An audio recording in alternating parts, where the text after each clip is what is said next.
What's up, everybody? My name is Scott and you're watching Kentucky Ballistics Breakdowns, and today I'm going to do a rifle that everyone has requested and everyone seems to want to know a little more about, and that is the almighty 4-bore. The 4-bore rifle is the apex of sporting rifles. They were created out of the necessity to be able to stop the world's largest animals. The 4-bore rifle also represents the absolute physical limit in historic sporting rifles because anything bigger would need to be mounted to a tank. These weapons were originally black powder and used lead projectiles, but the only problem with black powder is you kind of have a limit on velocity. The only way to make your weapon more powerful is to increase the diameter of your projectile. When India and Africa opened up to the colonial European regimes, they needed something a little bit bigger to hunt with. They normally were hunting with 40 and 60 caliber rifles, which were good for deer and boar, but when it comes to things like rhinos, hippos, elephants, snorlaxes, demogorgons, King Kong, they needed something a little bit bigger because those 40 and 60 caliber rifles were not going to cut it. The first bore guns were actually made for waterfowl. They came in 8, 6, and 4 bore. You may be wondering what kind of measurement that is. It's the same as 10 gauge, 12 gauge, 16 gauge. You have 8, 6, and 4 bore instead.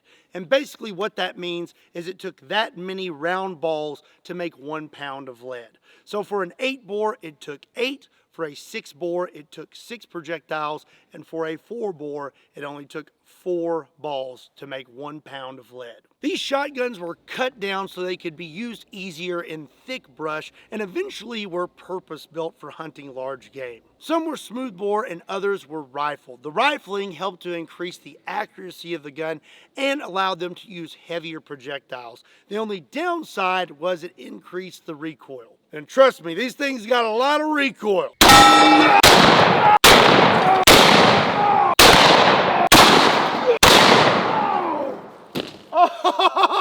Eventually, 8 and 4 bore were turned into breech-loading, cartridge-fired rifles, and these represented the largest, most powerful rifles ever created for the pursuit of wild game. Due to the great weight of the 8 bore and 4 bore rifles and the technological advancements in smokeless powder and jacketed bullets, the 8 and 4 bore rifles were only popular for about 25 years. And due to their scarcity, you will only see few of these rifles around today. You'll see even fewer that are actually usable and even fewer that people are actually hunting with. So what I'm saying is 4-bore rifles are extremely rare. And I am a very lucky man to own this one. This is my Christian Firearms single shot falling block 4-bore rifle. This thing has more charisma than Conor McGregor and costs more to fire than it is to set off one of Elon Musk's rockets. Which, by the way, Elon, I saw your videos shooting your Cybertruck and I think we need to put it to the real test. This rifle was made in the 1990s by Christian Firearms, and it's one of only 4 that they ever made. It weighs 23 pounds, has a 26-inch barrel that has a 1-inch diameter, and it fires a 2,150 grain round. These rifles were made out of modern materials and modern steels, which makes them about 2.5 times stronger than the originals, which is great because it gives you a margin of safety when it comes to firing this behemoth with modern powders. So now let me give you a little bit of a close-up of this beautiful behemoth. We'll start at the end of the barrel here. You can see the 1 inch in diameter, which is just absolutely ridiculous. We have a front sight, which is metal, and it is all welded on to the front of this barrel. You cannot adjust that. You can see here where it says Christian Firearms on the barrel, and it actually says number 4. So I think I actually have the 4th 4-bore that was created. We have this big, thick forend, which is just absolutely massive. You have some beautiful checkering. And then here on the barrel, you can see it says 4-bore. You have your rear sight here, which again is not necessarily adjustable. I'm sure you could move it left to right if you wanted to, but this thing is pretty dead on. And then here we have our falling block.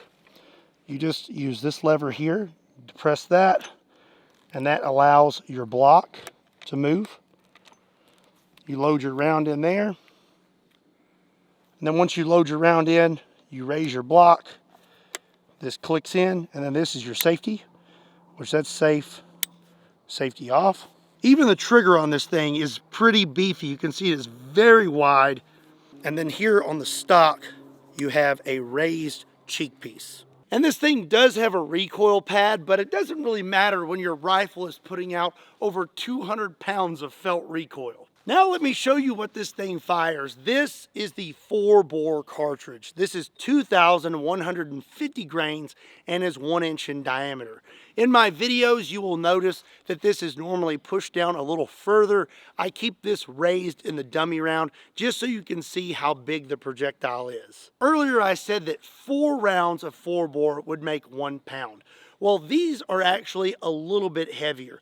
3 of these is almost a pound. So my 4-bore is a little bit bigger than the original 4-bores, which is awesome. So now let me give you a little bit of reference. So this is 4-bore and this is 50 BMG. The 50 BMG is a 50 caliber round and this weighs 660 grains. And here it is compared to a 1 inch round that weighs 2,150 grains. And then here's the 4-bore compared to a 700 Nitro Express. That is a 1,000 grain 70 caliber round, and you can see it absolutely dwarfs it. And then to make it even more ridiculous, this is a 223, and as you can see, it is much smaller than the 4-bore. This weighs 55 grains, and it would take almost 40 of these bullets to make one 4-bore round. So like I said earlier, 4-bore rifles are extremely rare. There's not many of them out there, and there's definitely not many out there that still function. The ones that you would find are probably going to be in high-end collections, and whoever owns it probably isn't going to let you touch it, much less shoot zombie torsos with it. I say all that to say this: I am very thankful and very blessed to have this 4-bore rifle, and it makes me very happy to be able to share it with you all and make awesome content with it and breathe new life into a dying breed rather than it just sitting behind a piece of glass. It takes a lot of time and effort to find something like this and to get it functioning, so I really hope that you all enjoy seeing this gun and seeing guns like it on the channel Kentucky Ballistics, and I can tell you I have even more to come. If you enjoyed today's video and enjoyed getting more information on this gun, please give this video a like, hit that subscribe button, and let me know some other firearms that you'd like to see on the channel in the comment section down below. And as always, my name is Scott. Thank you so much for watching Kentucky Ballistics Breakdowns. I'll see you next time.